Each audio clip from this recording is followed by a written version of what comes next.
Hi, and welcome to the Boat Princess podcast. My name is Nicky Vaux, and I'm your host.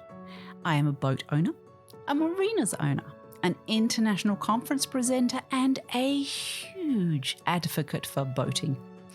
I'm sharing the stories from every nook of the boating industry with the intention of encouraging more women to join me and for more women to get behind the helm too.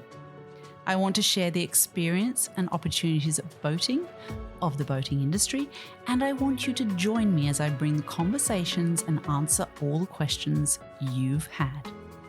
Boating is not just for the glamorous and rich and famous. It's full of beautiful and interesting people making the most of our natural environment and getting out there, enjoying the waterways. So, let's set off the lines, take over the helm, and escape to the world of boating. Have you followed me on LinkedIn as Nicky Vaux, the Boat Princess? And you can also connect with me if you'd like to be a guest on the podcast and share your business story. Hi everyone, and welcome to another episode of the Boat Princess podcast. Two incredible women in front of me right now. Top-end sailors of Australia, very privileged to be in their presence. We are talking to Sarah Hoffman and Nina Curtis. Welcome to the podcast. Thank you. Yeah, thanks for having us. Oh, it's so good to have you. So proud of you too. You're obviously on the selected teams for the America's Cup, which is very, very big. We've just had so much fun in the simulator together. I'm so glad I had you guys there to actually tell me what to do. But what an incredible experience that machine is. It's incredible. Yeah, we're really lucky to have the simulator to advance our training. And from everything we've heard, it's worth, 80% of what happens on the boat. You're just missing that 20% when you get on the water. And so we've been really utilising this as a training tool. We're super comfortable on the simulator and we're, developing and improving, every day we jump in. Yeah. But you've got literally 4 days on the water to just practice on the water before you head out, right? Yeah, look, I've done some racing at high speeds, and the biggest difference that I know will be the challenge that we're facing is the speed and the fear involved with going, 40 to 50 knots on a racetrack with other boats. And that's something that I think everyone in our squad is there for a reason. And it's because we think that, they're going to handle, racing at that speeds as best as possible with little preparation. So that, a bit of spray, a bit of wind in the hair, I think that it will really, that's what we'll be really adjusting to in our 4 days of training. Yeah. Let's go back to, I guess, earlier in your sailing careers and tell our listeners a little bit about you. I guess a huge thing for you, Nina, was when you became the London 2012 silver medalist with Olivia Price and Lucinda Whitty. What did it take to get to those Olympics, though? Yeah, joining the squad 4 years before the Olympic Games, I thought it was a really long shot to be one of the athletes representing at the Games. I was one of the youngest, along with Olivia and Lucinda, and we probably had the least amount of experience just due to our age. But 4 years is a really long time, and you can learn a lot in 4 years. And it really was, the three of us being really transparent, having really thick skin, just having the urge to learn that really got us through at the end to get us selected. And it was a big 4 years, but a result I think that the three of us are really proud of. Yeah, amazing. But before that, you've done some incredible national team sailing. You debuted at the tender age of 15 at national team level, didn't you? Yeah, and came through with some extraordinary sailors with Nikki Suter and Katie Spithill, and they had such great leadership on board. And as a young athlete, I just had stars in my eyes to be able to learn off them and sail with them. And especially locally on Pittwater, we just had I had so many strong female role models in sailors, and just being in the right place at the right time, I could really learn a lot in those early years. And when did you actually start sailing? How old were you? I think, there's photos of me as an infant on a boat. We've been boating our whole lives, my family and I, and I've been on the Hobie Cat when I was 4, and racing, I think when I was 6, I was out there on a little Manly Junior going around the racetrack. So I'm getting on now. It's been quite a few years. I wouldn't say not from where I'm looking, you're not getting on here. So how about you, Sarah? When did you literally start sailing? I started sailing when I was 7 at my local sailing club, Belmont 16s, in their Learn to Sail course. My big brother had started sailing, and I just thought everything he was doing was really cool. So as soon as he started sailing, I wanted to start sailing also. So you've started your sailing at Lake Macquarie area, right? Yeah, it's such a beautiful spot to grow up sailing, and I'm so lucky to have that opportunity at such a young age. Yeah, it's a beautiful part of the world for sailing. It's one long reach, really, isn't it? It's amazing for speed testing and just going on an adventure, which is all you really want at 7 years old. Yeah, absolutely. And so you've been in the Australian Sailing Squad. You're actually aiming for 2028 LA, aren't you? Yeah, so I'm still campaigning on the NACRA 17 as a crew on that, and looking towards Los Angeles as our goal. Yeah. So you did flying 11s as a younger sailor. Tell us about the flying 11, why it's so popular as a sort of starter. Yeah, it's such a great boat to start on. The aspect of having 2 people on board instead of just one is so good for learning how to communicate and problem solve as a team, and having 3 sails as opposed to 1 or 2 is really good as you transition into bigger boats, because you're usually dealing with a few more sails. I loved it.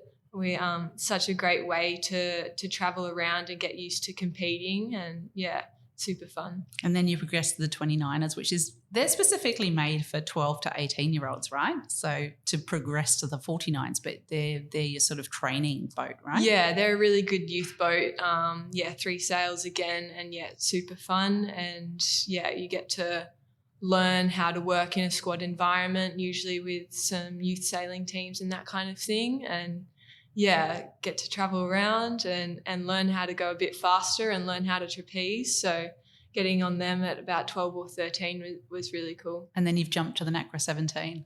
Yeah, I went to the NACRA 15 after the 29er for a little bit. Okay. That's where I did a lot of my youth sailing, got used to cat sailing, and then jumped onto the NACRA 17 when I was about 17 or 18, Which you cartwheeled down Botany Bay and stopped the airlines flying over for a while. Is that right?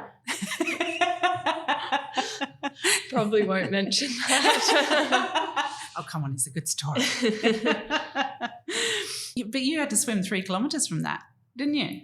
That crash? About a K or 2, Yeah. Wow. Things go wrong, and you've got to get used to that happening. And I think, those experiences are really important, so that when something goes wrong on a bigger boat, I'm ready to go and I know what to do in those situations. And that's a massive part of the learning, right? The things that go wrong are what teach you so much, aren't they? Yeah. Learning how to handle that pressure, whether that's competing at a Worlds or managing some pretty intense conditions. It's super important as sailors to get that experience and know how you react and what you need to do. Yeah, and I know you've mentioned in an article you did a lot of work with your psych about rolling with it. So those sorts of scenarios you get into, how you've just got to, and it's all about life, right? It's not what you do, it's how you react. What happens to you, it's how you react to it. Yeah. You guys are constantly dealing with that in sailing. What do you? Is there a really a moment you've really had to deal with that, and your mindset has said, right, I can do this, it's all good, I go with it? Yeah, there's definitely a few moments that come to mind, like you mentioned. Just you're taking a breath and going, okay, this is where we're at, this is what we're doing, and what's my role in this, and what do I need to do to make sure we can figure this out as quickly as we can. Yeah, so amazing. So, Nina, you grew up on the Northern Beaches, you're sailing on the Pittwater, your both parents are keen sailors. You did F11s and then 29ers as well, didn't you? Did exactly the same. Yeah, exactly the same pathway. And I just remember as a crew, starting out in the Manly Junior and the Flying 11, just getting to sail with older sailors and learning from them. And I just do think that those youth double-handed boats are such an extraordinary learning opportunity for the younger generation, and they're such good boats because they're going fast as well, and the racing's great. So it's not surprising that so many of us have come through that pathway. Yeah. And then you've got 7 ISAF World Cup medals in 4 years.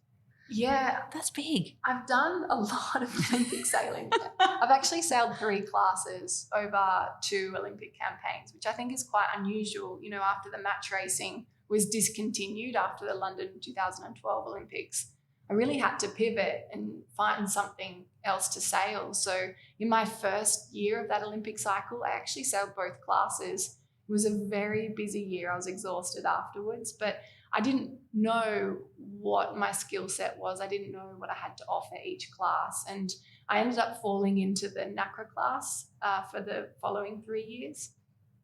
And a lot of that had to do with having the opportunity to sail with Darren Bundock.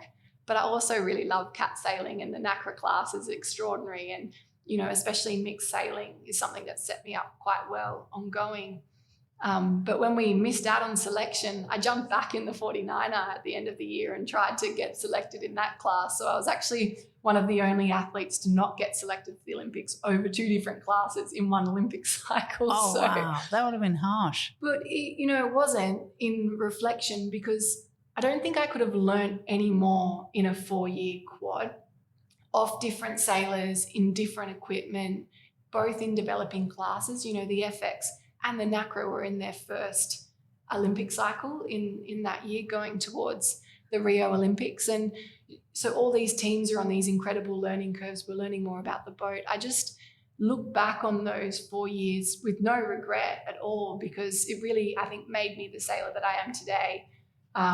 Being able to adapt quickly and learn on the run and, take a few punches. I think that's what it's all about. So, yeah, I think that there were some of my best learnings over those 4 years. Yeah, because you've, having so many different classes and been in so many different classes, you've learnt so many different skill sets, haven't you, in that space? Yeah, I like to think of myself as an all-rounder. I can jump on, any boat, and, I've learned how to learn on the run. And match racing was a lot of that as well. We'd be sailing different boats in those first 2 years at each event. So you jump on as a trimmer and have a look up at your sail and try to figure out how to best set it up. And then the next event you're in another boat and you're doing the same. So I think, I've been set up quite well. And I think it keeps sailing fun as well. You're looking for big gains and big changes. You can think outside the box because everyone's kind of learning about the equipment at the time. So it was, a really cool 4 years. Yeah.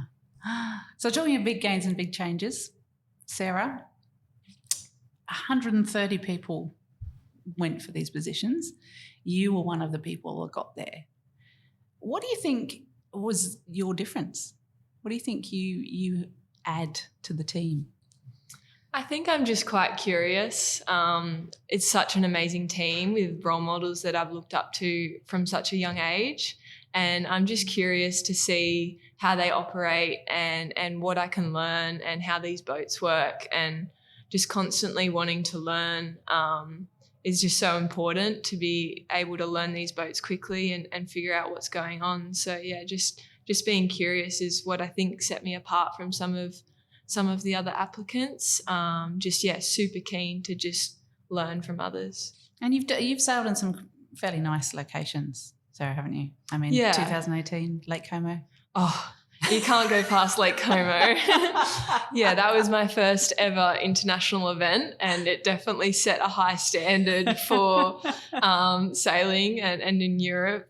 It's so much fun. And then Samoa. I mean, you poor thing. It was such a tough youth sailing career. But and you've sailed in Denmark, you've sailed in Germany. Those different locations, they must be a real learning curve every time you hit them, because they're a totally different sailing map, if you like, aren't they?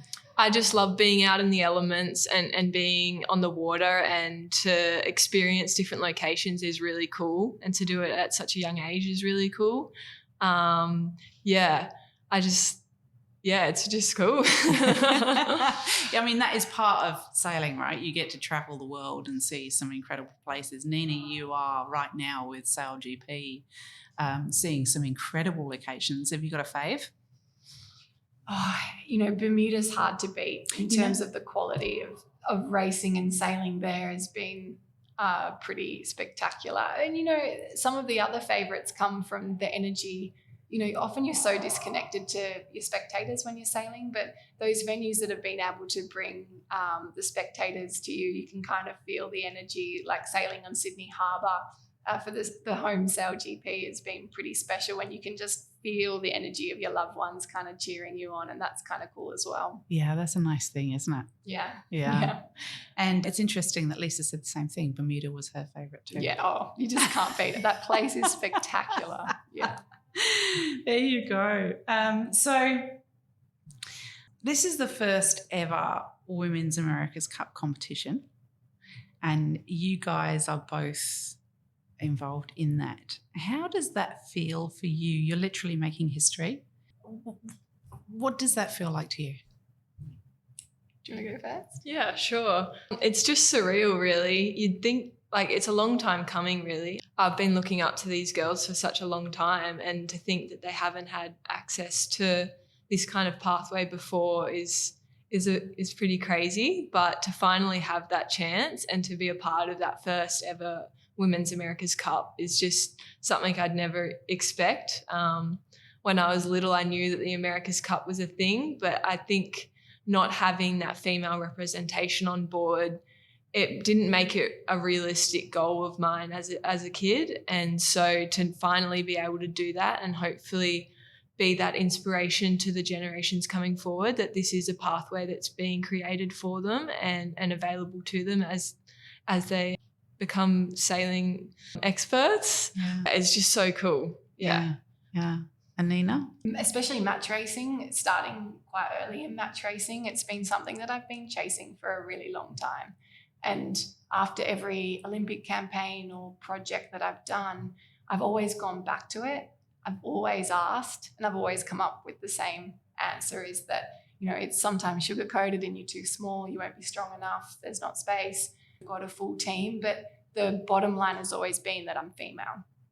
And these young match racing male athletes have gone on to have incredible America's Cup campaigns. And they've been in the room and they've watched the design process. They've helped create the crafts that we're sailing right now. And to finally have a space where, you know, there's space made for us in this arm of the sport it's been a long fight and it's so long overdue. But God, I'm happy that we're here. Absolutely. It's a really exciting time for female sport. We're filling stadiums, we're gaining interest, we're having a seat at sponsorship tables, and you can really feel the movement. And that's really exciting for me. And exactly like Sarah said, you know, there hasn't been that representation, and to make change in the skills gap that exists at the moment, this is where it starts. And it will be athletes like Sarah coming through that is doing this at such a young age that, you know, in 10, 15 years' time, there will be no difference between her skill set and any male counterpart. And that's what this pathway is all about. And as you were just on the simulator, there is nothing physical about these boats. And so there should be absolutely no difference between male and female athletes. And this is where our sport's going, whether you like it or not. And so, yeah, overdue, but God, it's going to be special to be a part of the first one. Yeah. Actually, I think you're going to be an amazing coach, because you were sitting behind me on the simulator and she was so positive, Sarah. She was brilliant. She was like, yeah, you're doing it so well. This is so good. Well, you got right into the speed record. So, you know, it's telling truths. So good. You're a bit of a first, because you're also the first female season champion in Sail GP in your season 2 win. That must be very satisfying as well. Yeah, absolutely. And, you know, I wasn't involved by any stretch of the imagination the first with the Volvo Ocean race, but I was a part of that race in the year that, you know, you saw female athletes on every single boat. And so that was extraordinary as well. Same with the mixed NACRA class coming into the Olympics. And it's just been, you can watch the change develop in the sport slowly. And each time there's been a little open door, I've kind of waved my hand and tried to clamber in. And it's made a lot of it feel like a big fight. You just feel like you're always fighting for the role and to have representation. And so sometimes exhausting, but at the same time so exciting. And it's also afforded me opportunities that, you know, if I'd been coming through 10 years earlier, I wouldn't have existed. So yeah, I'm that classic at the right place at the right time, and a little bit of dedication and bargery, and I've managed to slip my way into a lot of the firsts. And the SailGP was extraordinary. I was the first female to win a SailGP event, and then the season as well. And sailing on an Australian team for that with those Aussie athletes that I grew up sailing with, it just felt, it was one of the coolest things I've ever done. It was extraordinary. Yeah, absolutely amazing. And what do you think of the Women's Pathway program with SailGP? Do you think that's going in the right direction? We're seeing, because it's, as you said, it's the first each time. And I don't think we have a blueprint model on what's the most effective and what's the best and what's going to catch the female sailors up fastest, that we don't actually know the answers. And SailGP putting female athletes on the boat has been a big step. And we're going to have a really great counter to that with the America's Cup with whole female teams. And so I think we're going to have to sit back and watch it play out. And, you know, with SailGP initially, it was so exciting. It was such a big step forward, but we're kind of looking at it, you know, 2 or 3 years down the track now, and that the girls aren't getting that much time for training and for upskilling. And that's the nature of the program pushing forward with more events and more teams. And that's the right thing for the sport at the time. But often this development pathway, we're not getting the chance to get on the helm as much as we'd like, get our hands on that wing, you know, get in that flight controller seat and so forth. And so, yeah, I think it's going to be really interesting to watch, you know, both models kind of play out. And you've often got the same athletes over both of those pathways, and to see, you know, what's the best. And you just hope that both, you know, arms of the sport flow with what's the best option, regardless of what it is. And I guess it's yet to be seen what's going to get us there sooner. But you just hope that whichever way the cards fall and whatever's, you know, pushing female sailing down the road faster. I'd like to thank our sponsors, you know, Quality Marine Clothing, for the amazing clothing they do for us, all logoed for the Boat Princess. We love that. They, of course, are the place to go to for uniforms for your super yacht crew, your marina crew, or frankly, anybody that's got a company that needs uniforms. Quality Marine Clothing is the place to be. So Sarah, as a much younger member of the team, you're sailing with some incredible people. One of them's right here. And so is that must be an amazing experience for you, for the mentorship and the encouragement and, you know, some incredible women around you. Tell me about that for you. Yeah, it's such a special opportunity. Nina Curtis is one of my role models growing up, Olivia Price as well. And to be now with them and in the squad environment with them is, so cool. And I've learnt so much, and just being around how they approach problems and problem solving and how they communicate as a team is just so much insight that I'm hoping I can carry forward and use in my Olympic campaign and for America Cup campaigns in the future. They've fought so hard so that people like me can come through and use these opportunities. So I'm super grateful to be here. Yeah. So let's talk about that Olympic campaign for a moment. How much training do you have to actually do to get to that level? Yeah, the NACRA 17 is quite a physical boat, and it's what I love so much about it, being able to push it around and really push the limits being able to foil at such high speeds is really cool. There's a lot of training involved with it. We try and be on the water as many days of the week as we can in varied conditions.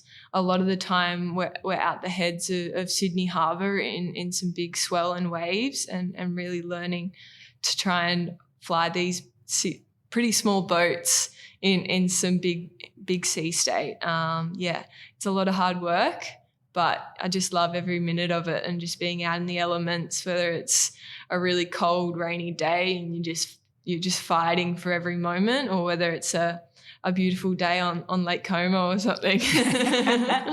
Talking of, putting so much time into it, how do you fit the rest of your life in? How do you juggle that? I don't know sometimes. It just works out in the end. I'm in my 4th year of a law degree, which somehow I've made it this far. Finished my arts degree last year. And I guess it's just sometimes just what women have to be now. We just have to be able to do everything and fit everything in, and we can do everything.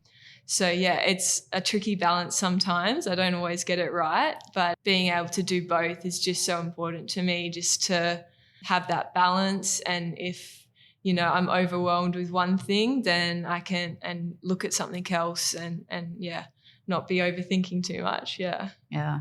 So talking of juggles, Nina's got a 1-year-old girl called Dylan, the beautiful Dylan. Yeah. And you're traveling the world with SailGP, you're doing this for America's Cup. Mm-hmm. How does that fit in? Yeah, it's been a huge adjustment. And we also, my husband and I, we run 2 businesses on the northern beaches, and the logistics between the 2 of us, especially now that we've got a little human to juggle in all of that, it's been by far the biggest challenge of all of my sailing campaigns so far. And I think I would have said that time has always been the biggest juggle of all over any campaign. And so now that I feel like my time's been halved, it's taken a bit of creative problem solving and a bit of prioritizing at times. And I've never been more aware of the time than right now. But I'm just actually really proud to be here and as a mother. And it's something that I've watched. You watch a lot. Every single guy on our SailGP team, they're all dads now, and we're getting to that age where, for me, it was now or never. And so I'm just so proud to have returned to the sport and this opportunity again, coming up with local training in the simulator, because I couldn't at the moment do an Olympic campaign with our current setup, with how we earn money back home in Sydney, face-to-face in a business. So, yeah, it's been a real juggle. My husband's incredibly supportive of my sailing, and I think also without him and his encouragement that I'm doing the right thing, and has been, really grounding and helpful in all of that as well. Yeah. Just must be just as hard for the dads that are away all the time from their kids. And I think so. Yeah. It's funny the way that people still view that. They're like, oh, you're such a great dad. And he's like, no, I'm just a dad.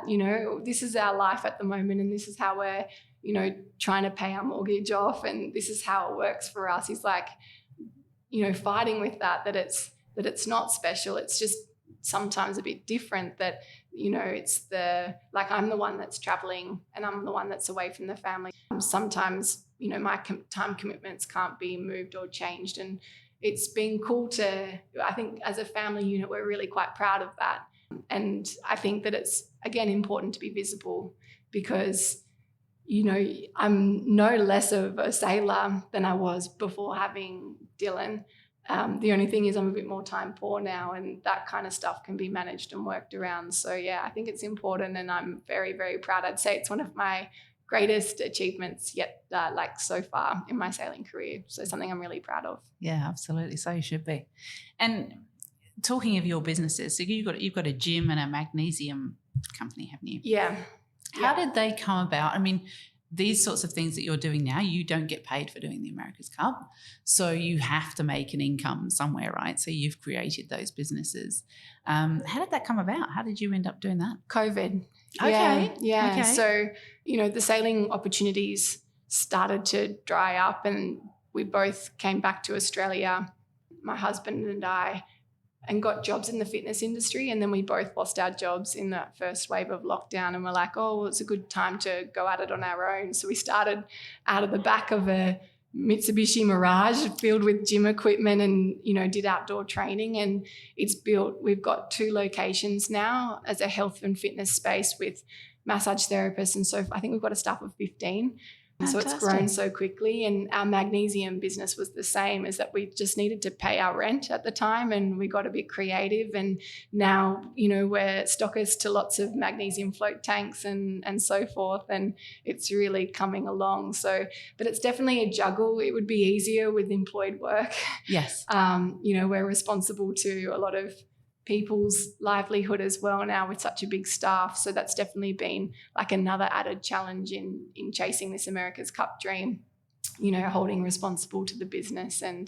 But yeah, it's going from strength to strength, which is great. That's great. What's it called? They're both called No Nonsense. No Nonsense. Yeah. Love it. That's such a good, that's a great It's name. a great name. Yeah, that's so good. Now, I know, Nina, you've sailed in some incredible locations, but you've also done some ocean sailing, haven't you? Yeah. Tell us about that. Yeah, I joined Team Brunel for the Volvo Ocean Race. I joined quite late in the team. I joined in New Zealand for the Auckland start. I was working in Washington, D.C. at the time. I just finished Olympic sailing and I was trying to earn some money because I was so broke from chasing that dream for so long. And I got the call up from the team. I missed the trials because I had a world championship at the time of the trials, but they needed another female athlete for the team. And so I got the call and I hung up the phone and I looked over to my boss and I said, I quit. I had 2 weeks to get my yacht masters, my radio operators, my first aid, my safety at sea. I had like a year of coursework to do before, and I had 2 weeks to do it in. Wow. So I pulled every favour, flew back to Sydney, pulled every favour I had. I think I passed my last Yacht Masters course at 4 a.m, and I got on the plane to Auckland at 6 o'clock that morning, like Wow. 2 hours later. I had 2 hours to pack. I pulled so many all-nighters, but I got there and I passed everything, which I was pretty stoked. And then I think I had 2 days on the boat, and then all of a sudden we were on the starting line and I'd realised that I was going to be at sea for 22 days. And I was doing the Southern Ocean leg and we were going to go down to Antarctica and around Cape Horn and past Point Nemo and all of these things. And Just the toughest bit. just funny, the realization, about 4 or 6 hours into the race that I'm like, what have you done? You haven't thought this through at all. You just said yes. And now you're strapped to this boat for 22 days. It was extraordinary. It was the coolest thing I've ever done. I was frightened and I never get frightened.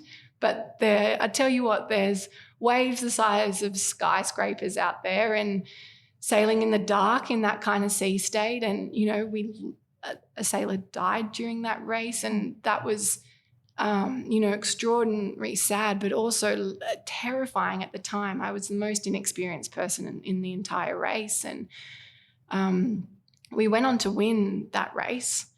And the team continued with me for the rest of the race around the world and learning on the run like that under fear. And it was really cool. Ocean racing is unreal. You just get to sail for 4 hours and then you try to get some sleep and then you wake up and you do it all over again. And to push yourself that far, physically and emotionally and mentally I feel like you learn so much about yourself under those kind of situations. So, yeah, it was really, really cool. And, the team had quite a comeback after that leg and we fought our way up to equal first. And the race was extraordinary. We went into the final leg on equal first place. We ended up in third, which was a bit of a shame. We got stuck on the wrong side of a shipping channel and a weather system. But to sail around the world for so long and end up on a 3-way tie, sometimes we're finishing within seconds of each other after 10-day legs. You know, it was it's an extraordinary race and something that, it was unreal. Yeah. It's interesting. Ocean sailing does seem to bring some sort of level of character to people. And I've interviewed a number of people that have done incredible ocean sailing. Kate Cotty, of course, is one of our favourite interviews on the podcast. And then we've got Lisa Blair and the CEO of Magenta Project, which you would know so well of. Her first sail was on the Volvo Ocean Race, which is like, what? And the Magenta Project is and has been for such a long time doing such wonderful things for women in sailing. It's, it's that product that's just been pushing it behind the scenes at every step. They haven't stopped pushing and creating opportunities and camps. And I just think without the hard work of that organisation, we would not be where we are today. Yeah. So you think you may have had some influence even on the America's Cup? Yeah, absolutely. Yeah.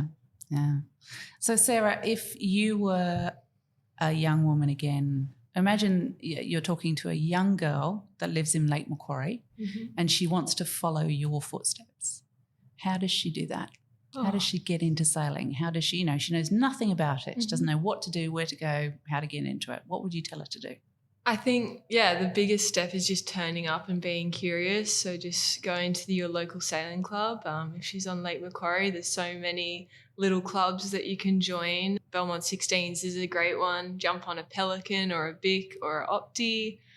There's always, if you just turn up, there's always someone that needs a crew for the day and you'll be able to fill in. And it's such an amazing community, the sailing community. They're so supportive of new sailors and of learning and developing as a community. So just turning up and being curious and asking questions is the perfect place to start.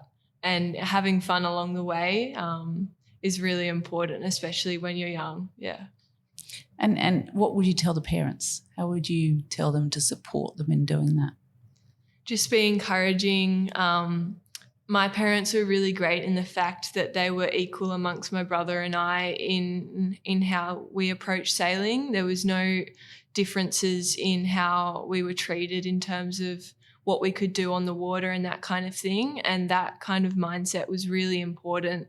It made me feel like I could do anything my brother could do and I could do the physical jobs on the boat if I wanted to. And I've always loved crewing and doing those physical parts of the boat, and having that encouragement from my parents that it's okay and I can do it, and if my brother can do it, I can definitely do it, was really cool. And so, just supportive parents that know that it might be a little bit harder for their girls at some time, but being able to continue to support them and show them that it is possible is just, the best. Yeah, so good. And, I mean, you went to The Hague, didn't you, for, what was that, World Champions? The World Champs, yeah.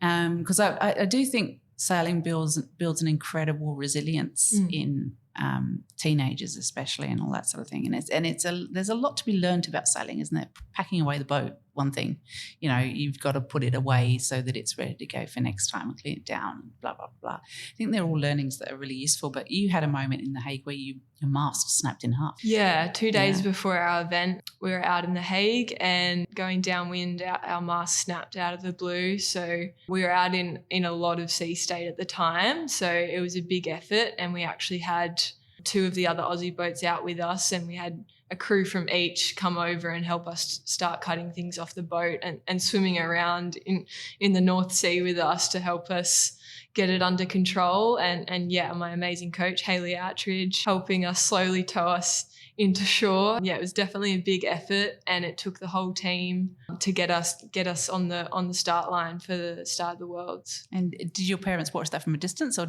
were they there? They were in the country. I called my mum when I got back to shore, and she was in a museum at the time whispering, and I was like, Mum, we got a bit on, but it's all good. That's what you got to start all these phone conversations with. I'm okay. Everything's okay. But this has happened. Yeah, I can imagine. But again, that's another level of support the parents have to give, isn't it? A little bit scared every now and then, but but let your kids do these amazing things, because look what they end up doing. Yeah, I think they're always a little bit worried, but they try and not show you that fear sometimes, just because they know that you're learning so much and they're such amazing skills to be developing. And even campaigning in Europe just teaches you so much about the logistics of getting things where you need them to be and getting yourself where you need to be, and having a boat that's working and sailing at the best you can on the start of those big events. Yeah. So do you think it's made you more of an adult quickly?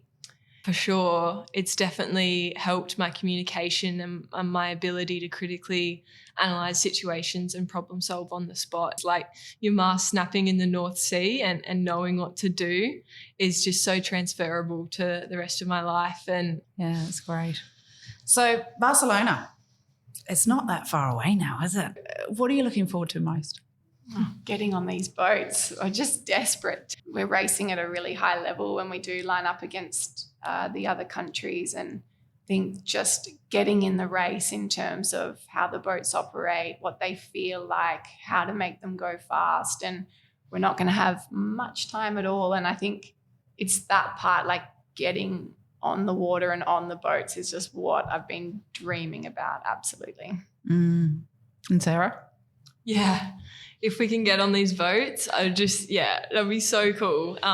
They're such an amazing boat, and we've been envisioning it for so long. In the sim, we're in Barcelona technically when we're in the sim, but to be actually in Barcelona on these boats out in the elements, with AC-75s flying by, is just going to be such a cool environment to be a part of, and the atmosphere of the America's Cup is really cool, as I've heard, but just to be involved will be so special. Yeah. And have you imagined yourselves on the podium? I think you should. As I fall asleep each night. Excellent. That's so good. I think we really do. Yeah. And again, we won't know until we get on the boat. There's just so much unknown with, how we'll react and how far we've been able to take ourselves on the sim in that moment. But I 100% believe that every athlete on our team, both in the women's and the youth, have the skill set and the ability to win, not just get on the podium, but to win. And I just think that, if we can raise just that little bit of funds to get us a training camp, that would be the cincher for me. I truly do believe that we have the athletes. It's just now about getting the money to help us out and give us our best chance. Okay, so let's talk about that, because at the moment you're training on the sim, and you basically, at this point, you only get like 4 days before on the actual boats on the water. But if you raise more funds, we can get you there earlier for the training camp, correct? And when does that start? Well, so to start with, though, the extraordinary thing about our team is that every single human is doing this voluntarily. There has been no pay for the athletes, for the coaches, for our amazing, I can't sing their praise higher, this group of people we've got behind us driving us to this start line, and the feat of getting the entry fee, of getting all of the funds that we've been able to do. We're getting to that start line. We'll get that guaranteed 4 days of practice. And the other extraordinary thing we've got now is the ability now to hire a boat. We've negotiated, we've got that opportunity. Right now, we just need some money, and that's just to pay for the renting and the hire of these boats, the insurance, and etc. But yeah, we would not be here without this team that's been driving us so hard. And this whole, it's been a lot of work to get us here and to give us our best chance of, putting forward a performance that will really do this campaign proud and set up this legacy that we've worked so hard for. Will be, a training camp just beforehand. So we can link it in the show notes. Absolutely. Yeah, we're going to put a link in the show notes about where you can donate. And even if it's $20, if everybody did $20, if everybody did $5, it would help to get the team to do that extra training, and that helps us win, people. So let's do that. It's probably a good time to thank the Winnings family because they've been incredible supporters, and we're sitting in one of their offices right now as we do their podcast, and the simulators here as well. So they've been amazing supporters of this campaign, and of course so many at the CYC and some incredible people, and Caroline in the PR team, and some amazing people. We've got an extraordinary team behind us, and it's been no easy fight for them getting us this far, and we're so close now. It's getting closer and closer. Yeah. So we just need that little bit extra, folks. So link in show notes, and I'll do a couple of posts about where to link as well to get some donations in, because that's really, really important, because these women are putting the hard work in. We need to help them with that hard work, and that is the way we can actually help them win, is literally sponsoring them and being behind them. So thank you so much, you guys. It was so good to chat with you and everything. Is there anything you want to say to our listeners before we go? Just follow us along. It's going to be a really cool event, and we can't wait to get started. Yeah, we really encourage you to watch our journey, and we've got some great social links and some good content coming out now, and it's going to be such a great event. We're all sailing in identical boats, so it's really going to come down to the skill set of the athletes involved for the women's and the youths. It's going to be an absolute showdown. So join us along the journey, and hopefully we do you proud. And that's one really interesting thing about this particular America's Cup, isn't it? The boats are all exactly the same. It's not like you can come along with a wing keel and go, hey. It's a completely just like Sail GP, all the same boats. It's all about the skill of the crew on board that actually wins the race. Yeah, absolutely. Well, thank goodness we've got you guys. Thank you so much, guys. Really good to talk to you. Everyone, I hope you enjoyed another episode with us here at the Boat Princess. I am super excited to see our team at the America's Cup. It's just... and as a woman who loves boating and really encourages so many people women as possible to get into boating and sailing, it's a real thrill to see this competition actually happen. All right, guys, we'll see you on the water soon. Thank you so much. Thank you. Exciting stuff is happening at the Boat Princess podcast, everyone. And one of those things is a new exclusive content podcast that will be released to those that subscribe. Now, we'll be interviewing people that don't normally go on public interviews, and this won't be a public interview. They'll be hidden behind in our exclusive, amazing content. And then there will also be things like product releases before they're released, all sorts of exciting stuff. So watch this space. Looking forward to bringing it to you.